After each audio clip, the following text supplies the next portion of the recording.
ఆర్థికంగా లిగిపోయిన చితికిపోయిన వారికి ప్రభుత్వం అండగా ఉంటే చంద్రబాబు చూసి ఓర్వలేక ఇబ్బందులు పెడుతున్నారు. ప్రస్తుత దుస్థితికి కారణం చంద్రబాబే అని తెలిసినా ప్రజలను తప్పుదోవ పట్టించేందుకు పచ్చ మీడియా విషం చిమ్ముతుందని వైసీపీ మహిళా నేత వాసిరెడ్డి పద్మ అన్నారు.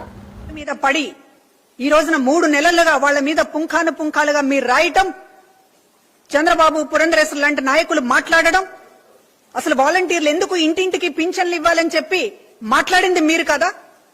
ఎలక్షన్ కమిషన్ మీద ఒత్తిడి తీసుకొచ్చి బీజేపీ తమ జేబులో ఉందన్నట్లుగా కేంద్ర ప్రభుత్వంతో కూటమి కట్టాము కనుక ఎలక్షన్ కమిషన్ మా మాట వినాల్సిందే అనేటటువంటి పద్ధతిలో ఎన్నికల కమిషన్ మీద పదే ఒత్తిడి తీసుకొచ్చి బ్లాక్మెయిల్ చేసినట్లుగా వాళ్ళని వాలంటీర్ల మీద లేనిపోని కట్టుకథలు చెప్పి తప్పుడు ఆధారాలు చూపించి ఈ రోజున ఇంటింటికి పెన్షన్లు ఇవ్వకుండా ఆపింది చంద్రబాబు కాదా?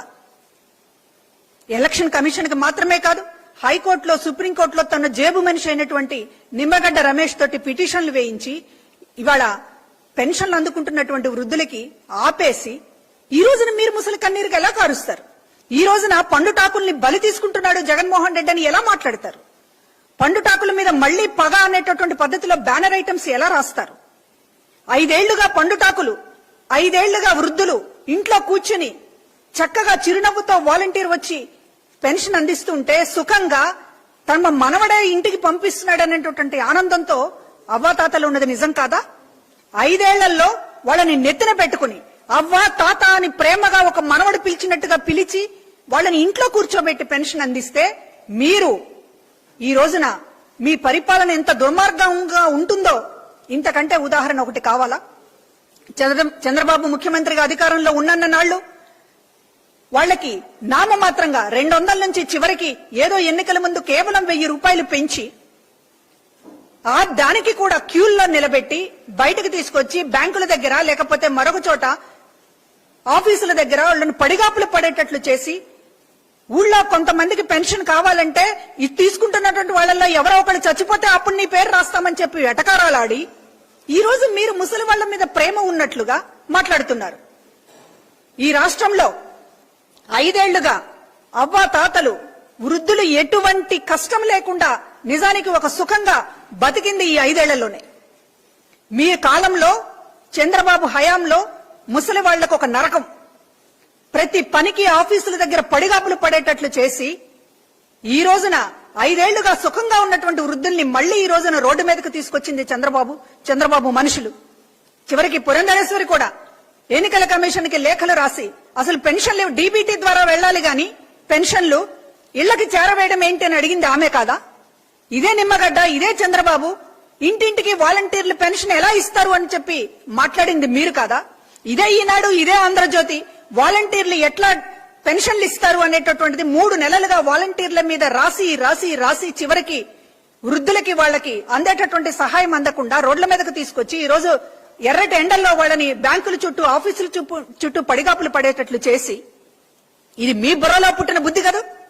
బ్యాంకులకు వాళ్ళని పంపాలి, ఆఫీసులకు వాళ్ళని పంపాలి, ఇంటి దగ్గర పెన్షన్ ఇవ్వడం ఏంటి అని చెప్పి చెవులో జోరీగలాగా ఎలక్షన్ కమిషన్ ముందు పోరు పెట్టింది ఎవరు? ఈ చంద్రబాబు, ఈ నిమ్మగడ్డ, ఈ పురంధరేశ్వరి, ఈనాడు, ఈ ఆంధ్రజ్యోతి. ఈ కట్టగా కట్టుకుని మీరందరూ కలిసి చేసినటువంటి ప్రయత్నం వల్ల ఈ రోజు అవ్వలు తాతలు ఎర్రటి ఎండలో బ్యాంకుల ముందు ఆఫీసుల ముందు పడిగాపులు పడాల్సి వస్తుంది. దీనికి జగన్మోహన్ రెడ్డి ఎలా బాధ్యుడవుతాడు? జగన్మోహన్ రెడ్డి బాధ్యత అవ్వా తాత అని ప్రేమగా పిలుచుకోవడం, జగన్మోహన్ రెడ్డి గారి బాధ్యత 5 ఏళ్లుగా ఇంట్లో కూర్చోబెట్టి పెన్షన్ ఇవ్వడం. అదే ఆంధ్రప్రదేశ్ ప్రచార పర్వంలో షర్మిల క్షణం తీరిక లేకుండా ఉన్నారు. గత ఎన్నికల సమయంలో జగన్ ఇచ్చిన హామీలు ఎందుకు అమలు చేయలేదని ప్రశ్నించారు. సంపూర్ణ మద్యపాన నిషేధం ఎందుకు అమలు కాలేదని, వివిధ బాండ్ల పేరుతో ప్రజల ప్రాణాలతో చెలగాటమాడుతున్నారని తీవ్ర స్థాయిలో విరుచుకుపడ్డారు.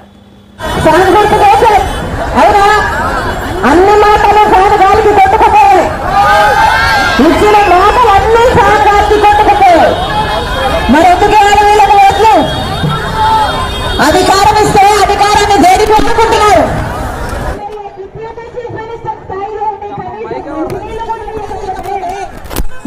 డిప్యూటీ మంత్రులకు ఎమ్మెల్యే ఎందుకు ఎదిగించినట్టు ఇక్కడున్న మేయర్ రవీంద్రనాథ్ రెడ్డి గారు, మల్లికార్జున రెడ్డి గారు అందరూ భూదంతాలు చేస్తున్నారట. యథేచ్ఛగా ప్రభుత్వ భూములు సైతం కబ్జాలు చేస్తున్నారట. ఒక్క ఎంక్వైరీ అయినా పడిందా? రాజశేఖర రెడ్డి గారు ఉన్నప్పుడు జరిగిన అభివృద్ధి తప్పితే తర్వాత ఏదైనా జరిగిందా? కనీసం మంచినీళ్ళు ఇస్తున్నారా? కడపలో స్టీల్ ఫ్యాక్టరీ వచ్చిందా? రాజశేఖర రెడ్డి గారు ఉంటే అది పూర్తయిపోయి, రాజశేఖర రెడ్డి గారు వెళ్లిపోయాక 5 సంవత్సరాలు చంద్రబాబు గారు ముఖ్యమంత్రిగా ఉంటే మళ్ళీ శంకుస్థాపన చేశారు. జగన్ రెడ్డి ముఖ్యమంత్రి అయిన తర్వాత మళ్ళీ ఒకసారి కాదు 2 సార్లు వెళ్లి శంకుస్థాపన చేశాడు. కనీసం తట్టెడు మట్టి ఎత్తిపోయలేదా ప్రాజెక్టులో? ఒక ఇటుక మీద ఇంకో ఇటుక పెట్టలేదా ప్రాజెక్టులో? ఆఖరికి అది శంకుస్థాపన ప్రాజెక్టుగా తయారైంది Kadapa steel factory. Steel factory వచ్చిందా అంటే రాలేదు. అభివృద్ధి జరిగిందా అంటే కాలేదు. బిడ్డలకు ఉద్యోగాలు వచ్చాయా అంటే రాలేదు. మరి ఎందుకు వేయాలి వీళ్ళకి ఓట్లు? ఒక్కసారైనా ఎంపీ ఎవరు? అవినాష్ రెడ్డి ఒక్కసారైనా కడప స్టీల్ ఫ్యాక్టరీ కోసం కొట్లాడా? పార్లమెంట్ కి మీరు గెలిపించారు, ఒక్కసారైనా పార్లమెంట్ లో అడిగాడా? ఢిల్లీలో కొట్లాడా? మరి ఎందుకు వేయాలి వీళ్ళకు ఓట్లు? ఎందుకు వేయాలి వీళ్ళకు ఓట్లు? ఒకసారి ఆలోచన చేయండి. ఒక్క మాట కూడా నిలబెట్టుకోలేదు. ఇచ్చిన ప్రతి మాట కానగారికి కొట్టుకుపోయారు. మరి వీళ్ళు ప్రజల నాయకులు కాకుండా ఈరోజు వాళ్ళ కోసం స్వప్రయోజనాల కోసం ఈరోజు బీజేపీ పార్టీలో తొత్తులుగా తయారయ్యారు. బీజేపీ పార్టీలో మనకు 10 సంవత్సరాలుగా ప్రత్యేక హోదా ఇవ్వలేదు, పోలవరం ప్రాజెక్ట్ ఇవ్వలేదు, కనీసం ఒక రాజధాని ఉన్నా అంటే మన రాష్ట్రానికి రాజధాని కూడా లేదు, కడప స్టీల్ ఫ్యాక్టరీ ఇవ్వలేదు, మనకు ప్రత్యేక ప్యాకేజ్ ఇస్తామన్నారు ఎకనామిక్ బ్యాక్వర్డ్ ఏరియాస్ గుర్తించి, అదే ఇవ్వలేదు. ఏ ఒక్కటి బీజేపీ పార్టీ ఇవ్వకపోయినా అదే బీజేపీ పార్టీకి చంద్రబాబు గారు పొత్తు పెట్టుకున్నారు, అదే బీజేపీ పార్టీకి జగన్మోహన్ రెడ్డి గారు తొత్తయ్యారు. మరి వీళ్ళకి ఎందుకు ఓట్లేయాలి? బీజేపీ పార్టీ ఒక మతతత్వ పార్టీ కాదా? రాజశేఖర రెడ్డి గారు బీజేపీ పార్టీని వ్యతిరేకించలేదా? రాజశేఖర రెడ్డి గారు బీజేపీ పార్టీని ఎందుకు వ్యతిరేకించారు? ఎందుకంటే బీజేపీ పార్టీకి తెలిసిన రాజకీయం మత పేరుతో చిచ్చు పెట్టాలి, ఆ మంటలో చలిగాచుకోవాలి. బీజేపీకి తెలిసిన రాజకీయం ఒక మతాన్ని అవమానించాలి, ఇంకో మతాన్ని రెచ్చగొట్టాలి. ఇది బీజేపీ తెలిసిన రాజకీయం.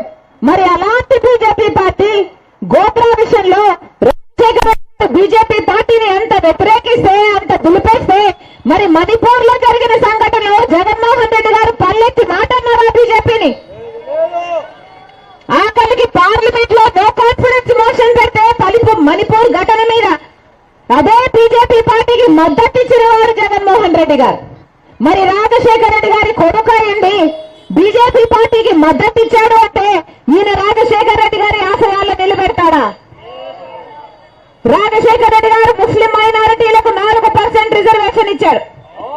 4% రిజర్వేషన్. అసలు రాజశేఖర రెడ్డి గారు 7% ఇవ్వాలనుకున్నాడు.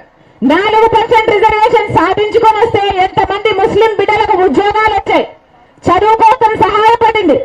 కానీ అదే 4% రిజర్వేషన్ బీజేపీ పార్టీ ఎత్తేస్తామంటుంది. ముస్లింలకు రిజర్వేషన్ అవసరం లేదంటుంది బీజేపీ పార్టీ. కనీసం అప్పుడైనా వ్యతిరేకించారా జగన్మోహన్ రెడ్డి గారు? అంటే బీజేపీ పార్టీతో మీ పొత్తులు ముఖ్యం. మీ పొత్తు కోసం, మీ స్వప్రయోజనాల కోసం ముస్లిం సోదరులు ఏమైపోయినా, నాశనమైనా పర్వాలేదు. సిటిజన్ అమెండ్మెంట్ యాక్ట్ అయినా, ఎన్ఆర్సీ అయినా, ఇవన్నీ బీజేపీ పార్టీ ఇష్టం వచ్చినట్లు ఆటలు ఆడుకుంటుంది. వాటన్నిటికీ చంద్రబాబు గారైనా జగన్మోహన్ రెడ్డి గారైనా గట్టిగా వ్యతిరేకించింది లేదు. కేవలం నామమాత్రంగా జగన్మోహన్ రెడ్డి గారు వ్యతిరేకించారు. ఎందుకంటే ముస్లిం ఓటు బ్యాంక్ పోతుందేమో అని. కానీ మనసులో బీజేపీ అధికారంలో ఉంది కాబట్టి మణిపూర్ లో విశాఖ ఉత్తరం నియోజకవర్గం వైకాపా అసెంబ్లీ అభ్యర్థి కేకే రాజు శుక్రవారం విశ్వతేజ స్కూల్ ను సందర్శించారు. ఇటీవల 10వ తరగతి పాస్ అయిన విద్యార్థులను వాళ్ల తల్లిదండ్రులు అభినందించారు. విశాఖ ఉత్తర నియోజకవర్గ వైకాపా అసెంబ్లీ అభ్యర్థి కేకే రాజు శుక్రవారం విశ్వతేజ స్కూల్ను సందర్శించారు. ఇటీవల 10వ తరగతి పాస్ అయిన విద్యార్థులను వాళ్ల తల్లిదండ్రులు అభినందించారు. ఈ కార్యక్రమంలో స్కూల్ డైరెక్టర్ భాస్కర్రావు మాట్లాడుతూ గత 39 సంవత్సరాలుగా ఉత్తర నియోజకవర్గం 42వ వార్డు రైల్వే న్యూ కాలనీ పరిధిలో విద్యా సంస్థ నిర్వహిస్తూ అనేక మందిని ఉన్నత స్థానాలకు తీసుకువెళ్లామని అన్నారు. విద్యా సంస్థలకే తలమానికంగా నిలిచిన విశ్వతేజ విద్యా సంస్థలను నమ్మి తమ పిల్లల బంగారు భవిష్యత్తుకు బాట వేసుకున్న తల్లిదండ్రులకు విద్యా సంస్థ యాజమాన్యం తరపున కృతజ్ఞతలు తెలిపారు. ఈ కార్యక్రమంలో ప్రిన్సిపాల్ సునీత, కార్పొరేటర్లు ఆళ్ల లీలావతి శ్రీనివాస్, కేవీఎన్ శశికళ, దుప్పలపూడి శ్రీనివాస్, యువజన విభాగం అధ్యక్షుడు ఆళ్ల శివగణేష్, గంగా మహేష్, అంబటి శైలేష్ తదితరులు పాల్గొన్నారు.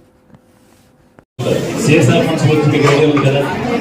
సిఎస్ఆర్ ఫండ్స్ అన్ని గుజరాత్, మహారాష్ట్ర, యూపీ పట్టుకెళ్తుంటే నేను రీసెంట్లీ ఫైట్ చేసి ఫోర్కాస్ట్ నుంచి 35 crores ఫండ్స్ 76 lakhs తీసుకొచ్చాను. సిఎస్ఆర్ ఫండ్స్ మీరు ఇక్కడ వ్యాపారం చేసి మీకు లాభాలు సంపాదించి మీరు ఎక్కడ గుజరాత్కి ఎక్కడ పట్టుకెళ్తాను 34,70,00,000 సిఎస్ఆర్ ఫండ్ తీసుకొచ్చి ఇప్పుడు ఇంకా వైడింగ్ చేస్తాం. అంటే దాన్ని ఎలా చేస్తున్నాం అంటే డివైడర్ లేకుండా ఇంకా వైడింగ్ చేసి ఏఎస్ఆర్ స్టాచ్యూ సీతం గారి నుంచి ఏఎస్ఆర్ స్టాచ్యూ నుంచి మ్యారిట్ వాటర్ వరకు కూడా వన్ సైడ్ వాకింగ్ ట్రాక్ వస్తుంది. ఆ road one side walking track వస్తుంది.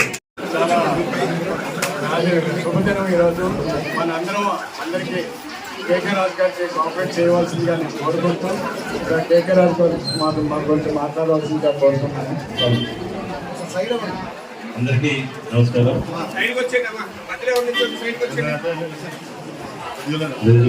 ఇక్కడికి ఆహ్వానించిన స్కూల్ యజమానికి, టీచర్స్కి, గారికి ప్రతి ఒక్కరికి కూడా పేరుపైన హృదయపూర్వక ధన్యవాదాలు. చాలా సంతోషం ఈరోజు మాకు మద్దతు తెలిపి ఇక్కడికి ఆహ్వానించి మీ ఆశీస్సులు అందించినందుకు మీ అందరికీ కూడా పేరుపైన హృదయపూర్వక ధన్యవాదాలు తెలియజేసుకుంటూ మీ అందరూ కూడా ఒక అవకాశం కల్పిస్తే మీ అందరికీ కూడా తెలుసు.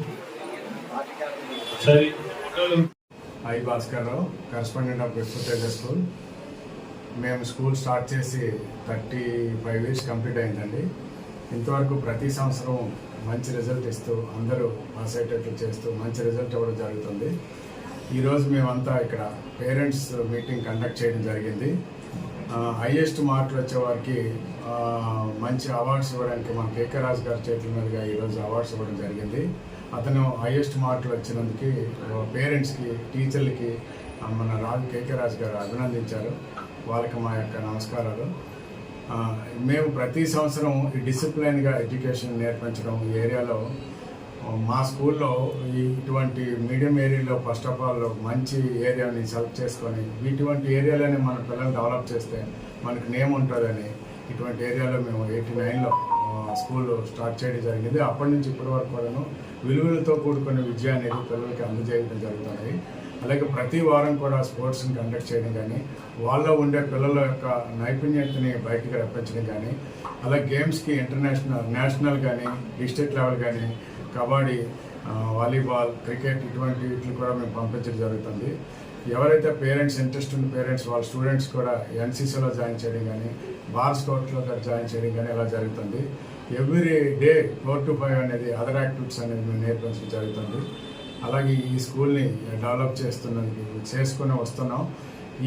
ఇంత డెవలప్ అవ్వడానికి మా యొక్క పేరెంట్స్ సహకారం, ఇక్కడ ఉండే నాయకులు, పెద్దవాళ్ళు అందరి సహకారంతో ఈ స్టేజ్ వరకు మా స్కూల్ వచ్చిందని వాళ్ళందరికీ నేను నా అభినందనలు తెలియజేసుకుంటున్నాను. ఈ స్కూల్లో ఆ స్కూల్ ఉండడానికి నేను గర్వంగా ఫీల్ అవుతూ ఇంకా మంచి ఎడ్యుకేషన్ ఇస్తూ ఈ ఏరియా పీపుల్స్ కూడా మంచి పిల్లలకు కూడా మంచి భవిష్యత్తు ఇచ్చి పంపిద్దామని నేను ఎంతో కృషి చేస్తానని మీ అందరికీ నా ధన్యవాదాలు తెలియజేసుకుంటాను. వైజాగ్ నుండి కాకినాడ వెళ్తున్నట్టుగా నిర్ధారించిన ఫ్లయింగ్ స్క్వాడ్. ఈ బంగారం ఎవరిది, ఎక్కడి నుండి ఎక్కడికి తరలిస్తున్నారు అనే కోణంలో విచారణ చేపట్టిన అధికారులు ఈ 17 కోట్ల విలువైన బంగారాన్ని పిఠాపురం తహసీల్దార్ కార్యాలయానికి తరలించిన అధికారులు. పిఠాపురంలో అక్రమంగా తరలిస్తున్న 17 కోట్ల విలువైన బంగారాన్ని గుర్తించిన ఫ్లయింగ్ స్క్వాడ్ అధికారులు. వైజాగ్ నుండి కాకినాడ వెళ్తున్నట్టుగా నిర్ధారించిన ఫ్లయింగ్ స్క్వాడ్ ఈ బంగారం ఎవరిది, ఎక్కడి నుండి ఎక్కడికి తరలిస్తున్నారనే కోణంలో విచారణ చేపట్టిన అధికారులు ఈ 17 కోట్ల విలువైన బంగారాన్ని పిఠాపురం తహసీల్దార్ కార్యాలయానికి తరలించిన అధికారులు.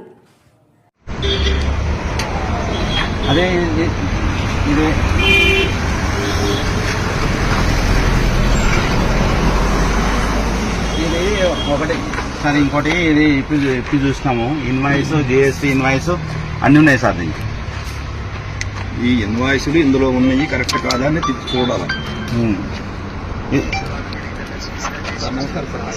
సిగరెట్ ఇన్వాయిస్ ఉంది కదా. ఓకే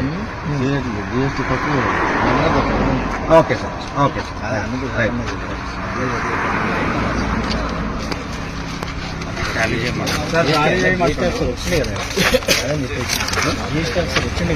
ఎక్కడికి వెళ్ళి తీసుకొస్తుంది మీరే డ్రైవర్ డ్రైవింగ్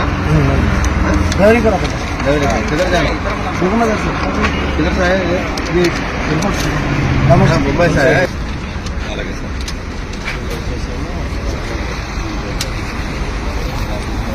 ఇక్కడే ఉన్నాం సార్ ఇంక ఇప్పుడే ఫస్ట్ టీమ్ లోకల్ పోలీస్ వచ్చారు సార్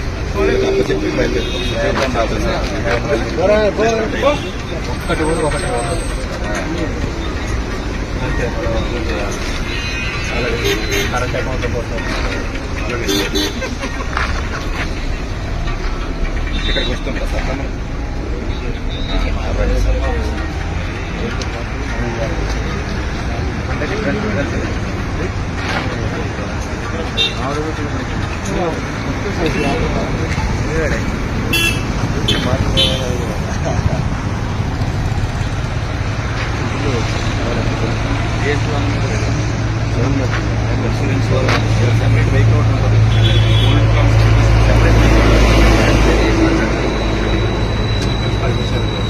పర్మిషన్ లేదు అప్పుడైనా కానీ వెహికల్ ట్రాన్స్పోర్టేషన్కి ఇప్పుడు క్యూఆర్ కోడ్ యాక్షన్ ప్రకారం క్యూఆర్ కోడ్ తీసుకొని లైన్ తీసుకొని వెళ్ళాలి ఆ వెహికల్ లేవు ఒక్కొక్క బిల్లు ఒక్కొక్క రకంగా ఉంది ఒక్కొక్క రకంగా ఉంటుంది ప్లస్ టాలీ అవ్వాలి అన్నీ చెక్ చేసుకుంటే టాలీ అవ్వాలి దూరంగా అందరూ పడేటట్టు దూరం అక్కడి నుంచి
अरे बताओ ना भाई हमारा नहीं है ना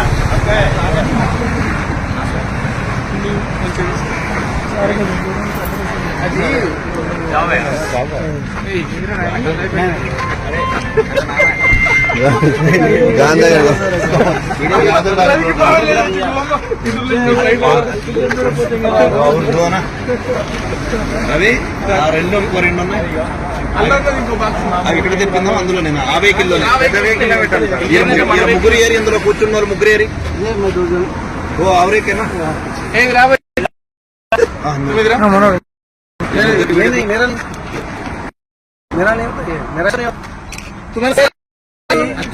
వీడు సంచి పట్టుకుని ఈడే ఉన్నాడు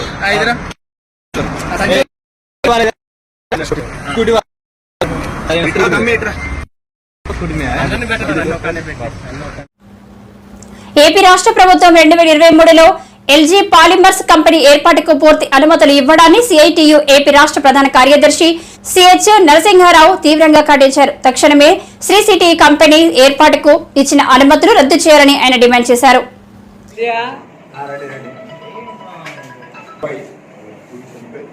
7వ తేదీన 4 ఏళ్ల క్రితం విశాఖలో ఉన్నటువంటి గోపాలపట్నం ఎల్ఈ పాలిమర్స్ లో స్టెరైన్ లీక్ వల్ల 12 మంది అప్పటికప్పుడు చనిపోయారు.